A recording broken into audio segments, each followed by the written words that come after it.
The Pokémon company is worth approximately $92 billion. The franchise has generated over $100 billion in lifetime revenue, more than Star Wars, more than Marvel, more than Harry Potter. It is a measurable fact, the highest grossing media franchise in human history. And yet if you examine the mainline games, the very foundation upon which this empire was built, you'll find something curious. Performance issues widely criticized by players. Perceived unpolishedness, a fanbase that simultaneously celebrates new releases and mourns what the series used to be. The most profitable entertainment property on Earth may be under-delivering in the very medium that it created. And nobody with the power to change it seems particularly concerned, because the money keeps coming. And as long as money keeps coming, evolution becomes optional. Winston, you're really about to tell an entire generation that a franchise that raised them has been coasting on nostalgia for 10 years? You know them defend Pokémon harder than family. This not just game, man. This identity. I know, Toombs. I was there. I'm one of them, which is precisely why this needs to be said. Good evening. My name is Winston Eves, and today from my library we are examining why Pokémon, the most profitable franchise, forgets how to evolve. I need to establish something before we proceed. I'm not speaking from this phenomenon from the outside. I was there at the beginning, 1998, Pokémon Red and Blue. I experienced the late 90s and early 2000s explosion firsthand. The playground mythology where rumors spread about Mew under the truck. The link cable battles where the entire cafeteria would gather around two Game Boys. The trading card game that launched in 1999 and became so culturally dominant that schools had to ban it because children were gambling their lunch money on holographic Charizards. The movies. Pokémon, the first movie, made people cry. Children wept in theaters watching Ash turn to stone. The cultural penetration was so complete that even people who never played the games knew what Pikachu was. This wasn't just a game, it was a cultural event, a shared language. Generations 1 through 4 felt like a studio operating at the height of its powers. Each generation introduced meaningful mechanical improvements, day-night cycles in Gold and Silver, double battles in Ruby Sapphire, the physical special split in Diamond and Pearl. A change so fundamental redefined competitive battling. These weren't just iterations, these were evolutions. And then Generation 5 arrived, Black and White, and something shifted. Not catastrophically, but subtly. The ambition was still there, an entirely new region with no old Pokemon until post-game. A more mature narrative about ideological conflict. The reception at the time was mixed. Some people praised the boldness, others felt alienated by the complete roster replacement. It's worth noting that Black and White is now viewed more favorably in hindsight. Many consider one of the strongest entries narratively, but at the time the momentum felt different, uneven. The cracks were forming, and even if you couldn't fully articulate them yet, X and Y made those cracks harder to ignore. The leap to 3D was significant, but the game felt incomplete. The story felt rushed. The difficulty felt non-existent. And Mega Evolution was introduced. It was innovative, visually striking, but it felt more like a spectacle than depth. Generation 7, Sun and Moon, provided what it felt like a temporary resurgence. The regional forms were creative, the Alola setting was distinct, and the trials replaced gyms in a way that felt fresh. And for a moment, it felt like the franchise remembered what made it special. And then Generation 8 came. Winston, Gen 8 is when people start ask if Game Freak even care. National debts gone, internet explode, tree texture turn meme worldwide. That not crack, man. That foundation shaking. Sword and Shield felt like the franchise had stopped trying to impress you.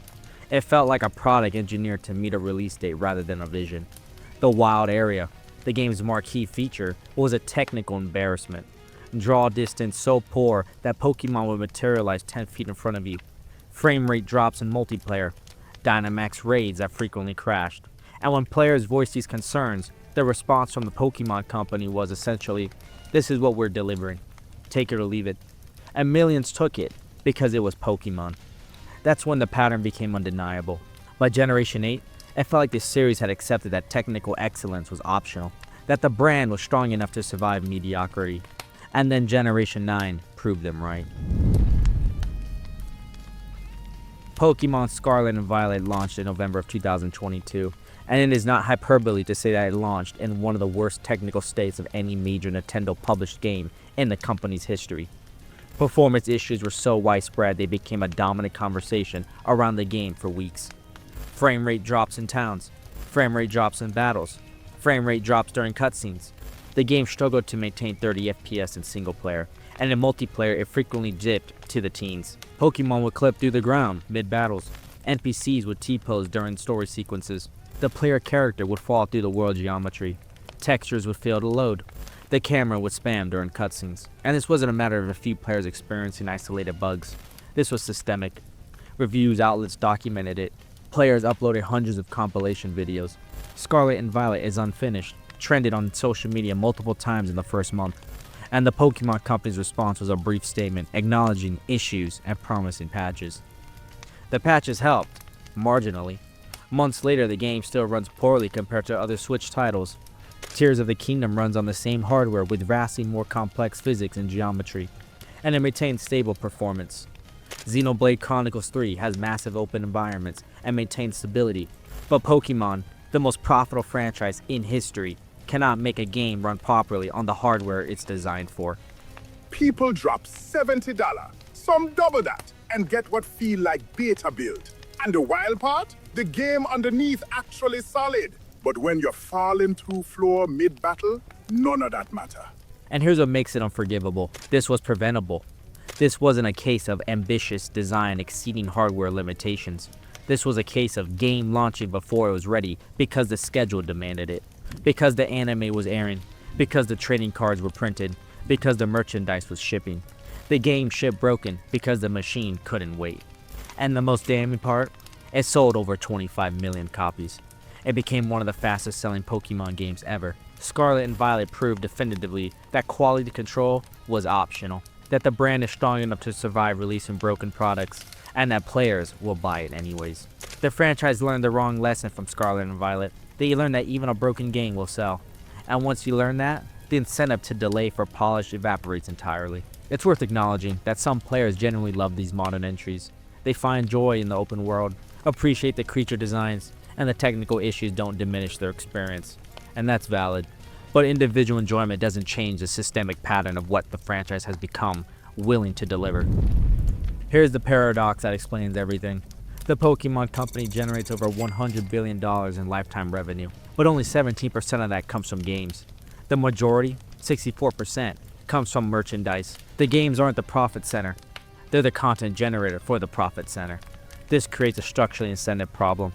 The game doesn't need to be a masterpiece.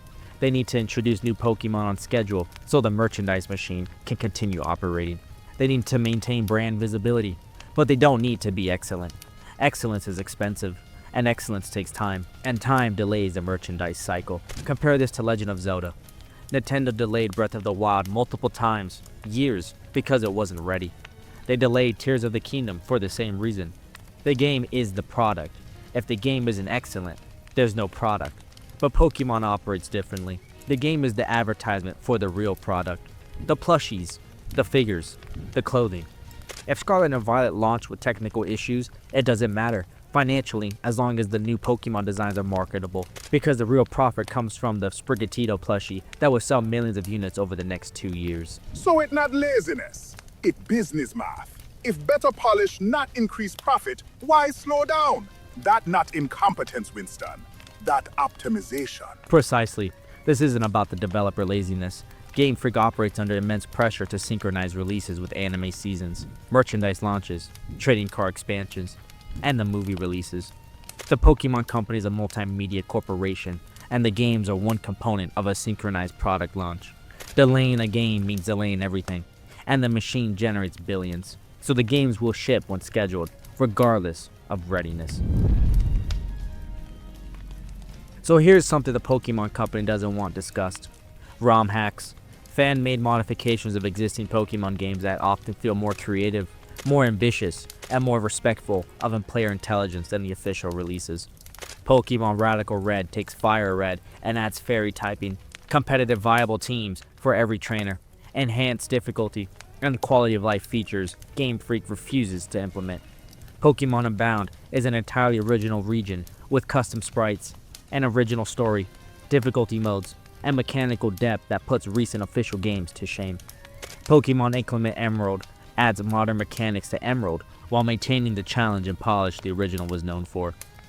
These are made by fans, without budget, without official resources, often by small teams or individual creators working in their spare time, and they consistently deliver experiences that feel more thoughtfully designed than games made by the company that owns the IP. This reveals something uncomfortable. The limitation isn't technical capability or creative talent. The limitation is priority. ROM hack creators prioritize player experience because player satisfaction is their only metric. The Pokémon company prioritizes synchronization with merchandise cycle because profit is their metric. And when those priorities conflict, profit wins. So let me get this straight. Fans working for free outdo billion-dollar company. That not embarrassing, that dangerous. Because it proved them could do better. Them just don't need to. And it gets worse, because the Pokémon company is aware of these ROM hacks. They issue takedown notices consistently. They've shut down fan projects. They protect their IP aggressively, but they don't learn from these projects. They don't implement the features fans are clearly desperate for. They simply eliminate the competition and continue to deliver the same product. This extends beyond ROM hacks. Power World, our creature collection game that launched in 2024, became one of the fastest selling games of the year, despite obvious similarities to Pokémon. And the Pokémon company response wasn't to compete creatively, it was to file patent infringement claims, to use legal power to suppress competition rather than to innovate and outcompete. This is the market dominance protecting itself through legal mechanisms rather than creative superiority. And it works, because when you're the most profitable franchise in history, you can afford lawyers. You don't need to make better games, you just need to prevent anyone else from making them. The fan creation gap reveals that tools, the knowledge, the passion exist to make exceptional Pokémon experiences. What doesn't exist is the institutional will to do so, because the institution has learned it doesn't have to.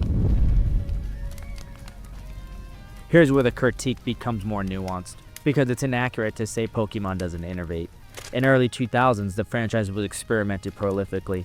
Pokémon Ranger gave you real-time action gameplay with stylus-based capturing. Mystery Dungeon was a full roguelike RPG series with permadeath and procedural dungeons. Colosseum and Gale of Darkness on GameCube were darker, more mature takes with shadow Pokémon, double battles as standard, and genuine narrative weight. These weren't just spin-offs, they were explorations of what Pokémon could be in different genres. They took risks, and it worked. Mystery Dungeon spawned a franchise that continues today. Colosseum and XD are remembered as some of the most ambitious Pokémon games ever made. Fast forward to modern experiments. Pokken Tournament is a legitimate fighting game. Pokémon Unite is a competent MOBA. New Pokémon Snap is charming and faithful. And the movie Detective Pikachu proved Pokémon could work in film noir. And Legends Arceus felt like a revelation. Open world structure with real-time catching, visible Pokémon in the environment, meaningful exploration, and completing the Pokédex as actual gameplay rather than post-game busy work. It felt like the franchise finally asking, what if we tried something genuinely different? And it was successful, critically, commercially, and fans loved it. And then they made Scarlet and Violet, which returned to traditional structure with an open world that felt empty. Embarrassing technical performance, and none of the innovations from Arceus meaningfully integrated. Legends Arceus felt like a proof concept that was never allowed to become the foundation. This is the pattern. Pokémon innovates in branches, rarely at the trunk. The mainline number generation remains structurally conservative. The experiments happen in spin-offs and side projects that never fully influence the core series. Innovation safe in side project. If Ranger fail, nobody panic. If mainline fail, merge machine shake. So them experiment where failure small and play safe where failure big. That not creativity, that risk management. Exactly. They experiment, but they rarely risk. And there's profound difference. Experimentation is trying something new while maintaining a safety net. Risk is committing to the new thing even if it might fail. Compare this to Breath of the Wild. Nintendo didn't make an experimental Zelda spin-off to test open world mechanics. They transformed the mainline series. They risked the franchise, and it paid off so successfully it redefined what Zelda could be. Pokémon had that opportunity, and they chose not to take it. Because taking risk is expensive, and when you're the most profitable franchise in history, risk becomes unnecessary. But here's what compounds the frustration. The competitive battling scene remains remarkably healthy. VGC tournaments are well attended. The metagame is complex and constantly evolving. Competitive depth exists. This matters because it proves the franchise can deliver complexity when it chooses to. The strategic depth is there for players who seek it, but depth in one domain does not excuse stagnation everywhere else. You can have a robust competitive scene and demand better single-player experiences. They are not mutually exclusive. The existence of the competitive complexity makes the lack of innovation in other areas more glaring, not less. Now let's address creature design. New Pokemon designs are bad is a complaint as old as Generation 2. People hated Slugma. They hated Nosepass. Every generation has designs that didn't land, but repetition is less forgivable 25 years in. When Generation 1 gave us Muck or Voltorb, the Pokédex had 151 creatures. When Generation 9 gives us a coin purse or a pepper, the Pokédex has over 1,000. At this scale, the excuse, "we ran out of ideas," becomes harder to dismiss. More concerning is design philosophy. Early generations felt like creatures in an ecosystem. They had predator and prey, habitats that made sense. Modern designs often feel like products, optimized for plushy production, rounder, simpler, more symmetrical, and easier to manufacture. Them not designing creature anymore. Them designing plushie. Once you see it, you can't unsee it. And Red and Blue, encountering Mewtwo in the Cerulean Cave, felt like stumbling onto something forbidden. The music changed. The cave was optional, and Mewtwo was just there, ancient and powerful. By Generation 4, legendaries were integrated into plots but still felt mythic. Dialga and Palkia controlled time and space. Encountering them felt apocalyptic. And by Generation 8 and 9, you're handed legendaries as plot devices. Zacian and Zamazenta, Koraidon, and Miraidon are practically given to you. They have dialogue. They're characters, not myths. And the moment the legendary becomes a character with dialogue and motivations, it stops being legendary. Myth becomes mascot, and mascots sell merchandise. Generation 6 introduced Mega Evolution. Generation 7 introduced Z-moves. Generation 8 introduced Dynamax. Generation 9 introduced Terrastellation. This is gimmick inflation. Each generation introduces a new battle mechanic, uses it as the marketing centerpiece, and then abandons it in the next generation. None of these systems build on each other. They're temporary spectacles. But here's the deeper problem: power creep. Each mechanic escalates baseline power. Mega Evolutions dramatically boost his stats. Dynamax doubled HP and enhanced all moves. Terrastellization changes both defensive and offensive typing, creating situations where a single Pokemon can sweep an entire team if it activates it first. So now battle is who press flashy button first. Bigger number, louder animation, less thinking. That not deeper strategy, Winston. Exactly. And while battle escalates into spectacle, other forms of complexity have been systematically reduced. Early games had environmental puzzles. Silph Company required navigating teleport tiles. Seafoam Islands required strategic boulder placement to control water currents. Ice Path required sliding puzzles. Sky Pillar required mock bike precision platforming. These locations required problem solving. They created friction, and friction created investment. Overcoming difficulty made the victory feel meaningful. The modern games have largely eliminated this. Routes are linear corridors. Puzzles are minimal or non-existent. Caves are straight paths with no navigation required. And this matters more than initially appears, because the puzzles weren't just obstacles. They were cognitive development tools for children. They taught spatial reasoning, pattern recognition, trial and error, and persistence through frustration. And here's the painful part.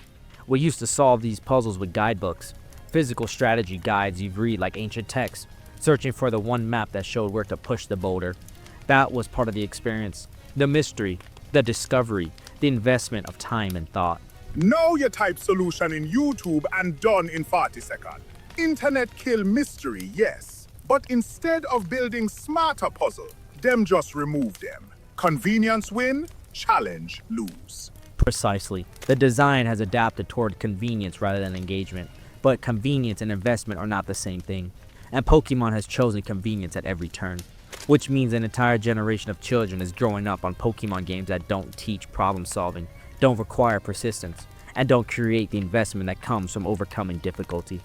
The games have become easier to consume, but easier to consume doesn't mean more meaningful to experience. And the franchise seems uninterested in distinguishing between the two. The recent anniversary announcements reveal franchise suspended between innovation and repetition. First, Bacopia, a sandbox hybrid centered on building and creativity. It looks structurally different. It suggests that someone inside the company understands nostalgia cannot sustain momentum forever. This is the kind of experimentation the franchise should be pursuing. And then there's Winds and Waves, another tropical region, aquatic themes. My immediate thought is to compare it to Sun and Moon, and don't get me started on the starters. The aesthetic feels familiar, competent perhaps, but competence is not ambition. After Scarlet and Violet and the joke of a game we call Legends ZA that I refuse to mention, my reaction is not excitement, it is caution. So one project experiment, one repeat, and one stuck in delay. That not evolution, Winston. That company afraid to leave safe ground. Then there's one thing I'm concerned due to the company's proven laziness. The trailers are cinematic, modern, fully produced, but the game persists to remain in silent text boxes. The lack of voice acting in 2026 is jarring. Even partial voice acting for major story moments would signal growth. Instead, presentation lags years behind industry standards. Not because it is impossible, but because it is not prioritized. Marketing ambition continues to exceed design ambition. Pacopia suggests awareness. Winds and Waves suggests restraint. This anniversary does not feel like a studio refining craft. It feels like a corporation protecting the brand. And that distinction isn't everything. Now the uncomfortable part. We criticize performance. We criticize repetition. We criticize stagnation. And then we purchase the game anyways, because it is Pokemon. Complicity Corporation don't optimize for what people say. Them optimize for what people do. And what people do is buy every theory anyway. Exactly. We are not behaving like customers evaluating a product. We're behaving like subscribers maintaining a ritual. And once a company learns that revenue remains stable regardless of polish, polish becomes optional. This is the cycle. Announcement, hype, criticism, purchase, disappointment, repeat. The franchise does not need to evolve because the purchasing behavior tells it evolution is unnecessary. From a business perspective, they are succeeding. The real question is not why they underdeliver, it is why we continue to fund it. I stopped buying after what I saw in Sword and Shield, not because I hate Pokemon, because I realized loyalty without standards is not loyalty, it is dependency. Unless purchasing behavior changes, nothing else will. If the fans deserve better, and I believe they do, then eventually they have to demand better. And that demand cannot be verbal, it has to be financial. So here's my question, and it requires absolute honesty. If the next Pokemon game launches in the same technical state as Scarlet and Violet, performance issues, glitches, under-polished mechanics, but it has the new starters you've been excited about, and the new region you want to explore, and the new Pokemon you want to catch, will you buy it on launch anyways? Because if the answer is yes, and for most of you, I suspect it is, then we are not critiquing the franchise, we're funding the mediocrity, we're teaching it through our wallets that quality is optional, that our loyalty is unconditional, that the brand is enough, and you have no right to be surprised when it continues to deliver exactly what we've demonstrated we'll accept.